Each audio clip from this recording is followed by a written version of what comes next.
Yes, thanks, Steve. And yet another world-class field over at the 200-metre mark for the start of this 5,000 metres. It includes the fastest man in the world in 1989, Yobes Ondieki, and the Olympic champion at this distance, John Ngugi, both from Kenya, of course. There are 3 Australians in the field, Malcolm Norwood, Andy Lloyd and Pat Carroll, the 3 Australian representatives. But the main challenge may well come from the English runners, including the man in the foreground, that's Jack Buckner, number 337, and Mark Rowland, number 396. A withdrawal from this event is the winner of the 10,000 metres, Eamonn Martin, who has a virus, the 3rd Englishman. He has a virus and he is not taking his place in the field. And it's the New Zealander Kerry Rodger who goes straight to the lead from Andy Lloyd from Australia, and then back to Pat Carroll. And at number 396 is Mark Rowland, the English champion at this distance. And in the early stages, the 3 Kenyans, Ondieki, Tanui, and Ondieki, Tanui, and Ngugi, back towards the middle of the field.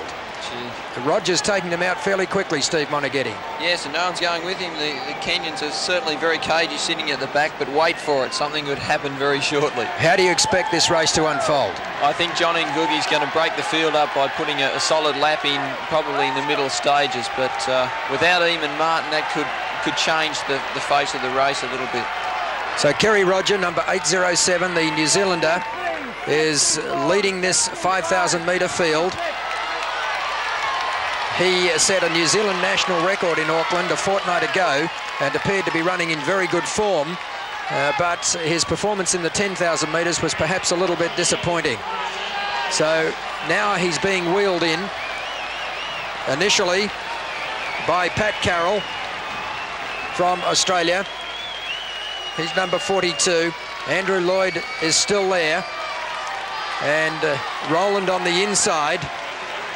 And now Yobes Ondieki starting to move up, and he's in 5th place, followed on the outside by Ngugi. I think the best way to try and distinguish these Kenyans is to tell you that Ondieki has the red shoes, Ngugi has the yellow shoes, and Moses Tanui has no shoes. Now, this is Kerry Rodger, the New Zealander, and he still leads the 5,000 metres field from Carroll of Australia, Lloyd of Australia, Rowland of England, and I'm just looking for Malcolm Norwood, who at this stage, the 3rd Australian, is back towards the rear of the field, although he's starting to... Oh, and there's a fall. There's an interesting fall, and it's involved one of the Kenyans and... Jack Buckner. And Jack Buckner, it's John Ngugi, the Olympic champion, that fell. Well, that really is going to throw this race wide open now. And it's Ngugi who's really starting to run hard at the back of the field, trying to make up the ground that he lost. What a tragedy for the Olympic champion, John Ngugi, who fell, and it's left Kerry Rodger out in front from Carroll, Lloyd and Rowland, and Ondieki is the best placed of the Kenyans. Here's a replay of it, Steve. Let's have another look. And down goes Ngugi, and he takes Buckner down with him. 2 of the fancies in the event. Yeah, and look at him still charging back up already. This is unbelievable. Look at this. Well, there's a spirited sprint from the Olympic champion, and he will now have the sympathy of this huge crowd at Mount Smart. There is no question about that. And within a lap, he's gone into the lead. And he said, well, if that's what's going to happen to me, you can earn the gold medal. If you're going to take it off me, you really are going to have to work for it now. John Ngugi, who led throughout the best part of the Olympic 5,000 metre final, he doesn't have a big sprint finish. He needs to go fairly early, and they've got 9 laps to run as they come down to... With 9 laps to run, they go through the start-finish line, or through the finish line in this event, and they're running at a fairly reasonable pace. So with 8 laps to run now, as they come round the next time, we're going to take a break. Then we'll be back for the exciting concluding stages of the 5,000 metres.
Well, welcome back to a sensational 5,000-metre final. It's still John Ngugi, the Olympic champion, that leads this field from Williams of Canada and Rowland of England. Remembering that Ngugi fell and had to make up some 50 metres, but a further sensation when the #1 ranked athlete in this event in the world, Yobes Ondieki, also fell, and he's now struggling to stay in touch with the field. It's going to be interesting now, Steve, just to see what that sprint from Ngugi took out of him when he had to make up the ground that he lost. It certainly doesn't look like it's taken much out of him at the moment. He's starting to break away again. Well, Ondieki has got himself back into the race also, but he's a good 50 or 60 metres behind his teammate John Ngugi, who leads them through, and with 5 laps to run, 7 minutes, 8 minutes is the time, and so they're still running at a fairly good pace. It's John Ngugi who leads them into the back straight, the Olympic champion. And let's have a look at the fall that may well have cost Yobes Ondieki any chance of winning this 5,000 metres. A sensational race here at Mount Smart. And there you see John Ngugi, the Olympic champion. He leads Williams of Canada, who ran so well in the 10,000 metres. And then Rowland of England. They're the three leaders. And they're well out in front of the next pack that includes Kerry, Rodger of New Zealand. And Rodger is just starting to set out after the 3 leaders, which explains the cheer that you can hear in the background. And coming through now is one of the 2 Australians in Malcolm Norwood. But this has been an outstanding performance by John Ngugi. Ngugi has opened up a lead of some 6 or 7 metres now, and he has the support of the entire crowd here at Mount Smart because of the courage that he's shown. A most unfortunate fall very early in the race. There's Yobes Ondieki, number 565. That's Tanui. I think Yobes has just gone through now, so he's obviously struggling a bit after that fall.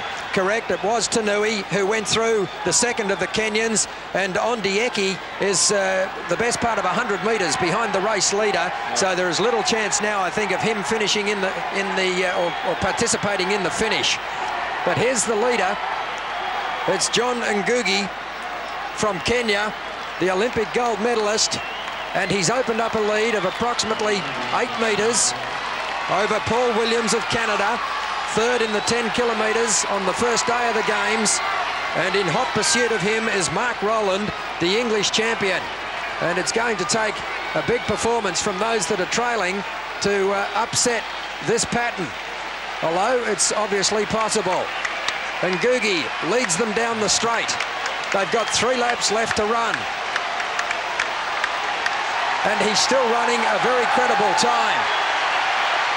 And the roar is for Rodger as he goes through. But it's Ngugi who leads from Williams and then Rowland. Andrew Lloyd's also running a very courageous race, and let's hope he really guts it out and stays there with Kerry Rodger as he moves through. Yes, Rodger is running 4th and Andrew Lloyd is running 5th. So it's been a very good performance by Lloyd. Number 564, John Ngugi, 4 times world cross-country champion. And he's going to really make them earn this medal, but hasn't he earned it himself, if in fact he's going to be successful. An unbelievable performance by Ngugi, who fell, lost the best part of 50 metres, and within the space of a lap had sprinted around the field and had regained control of the race. This would be a sensational performance if Ngugi is able to go on and win it. And he is applying immense pressure in the latter stages of this event. As he comes down to the finish line, he's got 2 laps left to run. In second place is Williams, and running with him is Rowland. Moses Tanui is the Kenyan running in 4th place, then Rodger, then Lloyd. Ian Hamer from Wales completes the pursuing pack. Ngugi into the back straight. In pursuit of Rowland and Williams. How good is this man, Wally? Look, he's set this field up 50 metres, and he's 50 metres in front again now. And now the 3rd pack is starting to close on the 2nd. Rodger is starting to tack onto the back of both Rowland and Williams, and Tanui has also gone in. So now it's a pack of 6 athletes that are out in pursuit of John Ngugi. Ngugi must be tired. He's coming down into the home straight. He's got just over 1 lap to run. He comes down to get the bell, and the Olympic champion leads this 5,000-metre field through. This will be one of the most remarkable victories in Commonwealth Games history if he can pull it off. After him goes Rowland. In there also is Andrew Lloyd, who's well placed to win a medal. Kerry Rodger is there from New Zealand. This is great. Andrew Lloyd, as I know, has got a lot of speed. These guys are quick 1,500-metre runners, but Lloyd is there with a real chance. Hamer's there from Wales, Rodger from New Zealand, and now Tanui breaks away from that bunch, and Hamer goes with him. Hamer, in fact, has passed Tanui. Lloyd's going also, and they're closing rapidly on the race leader, John Ngugi. It's Ngugi. Lloyd is running brilliantly. Hamer is in second place. Lloyd is third. Ngugi is tiring badly. Ngugi has a look around. The gap has narrowed to about 6 or 7 metres. Lloyd takes off after Hamer and passes him. And now Andrew Lloyd takes off after the Olympic champion. Lloyd is bearing down on top of Ngugi. Ngugi digs deep, but he's got no more. And Andrew Lloyd wins the gold medal for Australia. Andrew Lloyd, whose performances in major events has been questioned previously, has stolen the 5,000 metres from the Olympic champion, John Ngugi. The bronze medal has gone to Ian Hamer of Wales. What a sensational performance from Andrew Lloyd.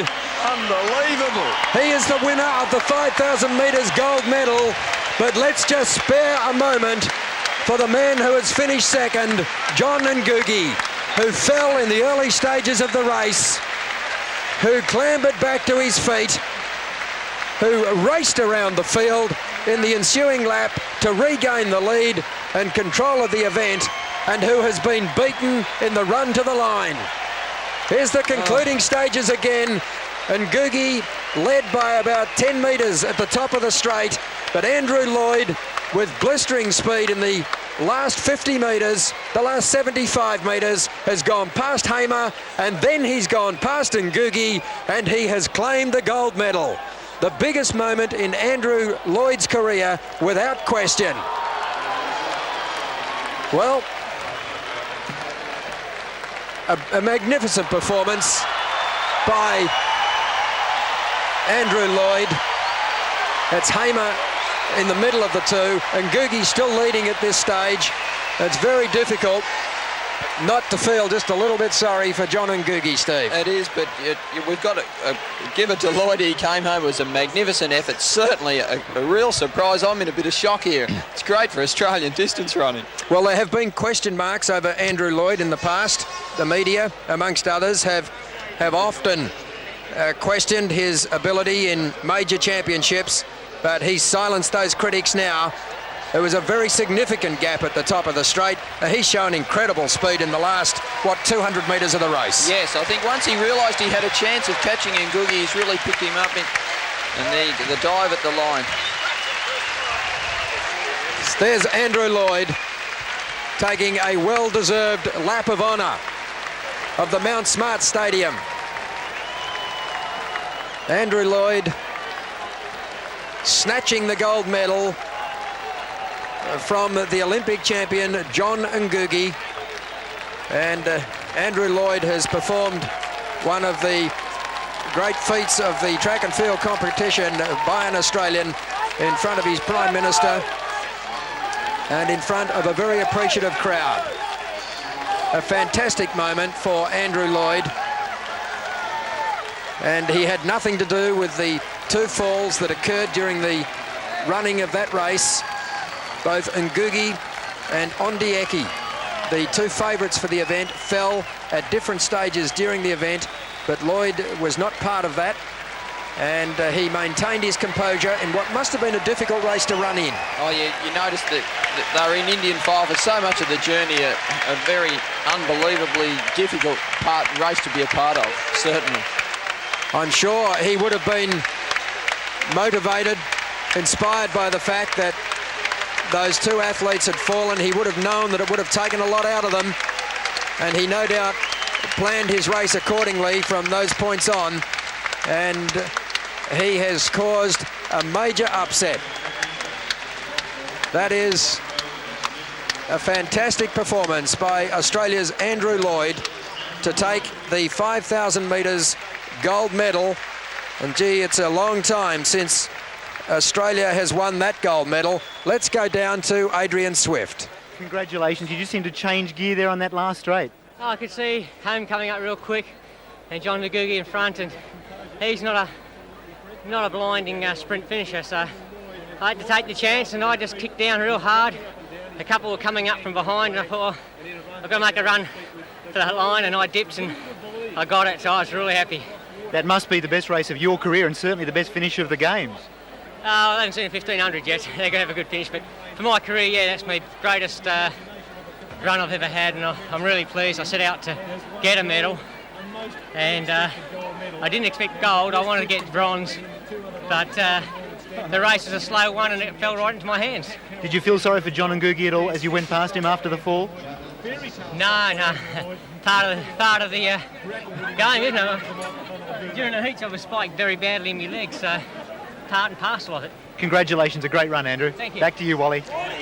Yes, thank you very much, Adrian. Well, Andrew Lloyd has done what some great Australians before him have been unable to do. Athletes such as Ron Clark and Albert Thomas, great champions, were never able to win the 5,000 metres or the 3 miles for Australia at the Commonwealth Games. Andrew Lloyd has in fact become the first Australian to win this title. What a magnificent performance by him, and what a most unexpected gold medal for Australia. An outstanding performance. Andrew Lloyd winning the men's 5,000 metres title at Mount Smart. We're going to take a break, then we'll be back with more from the Commonwealth Games.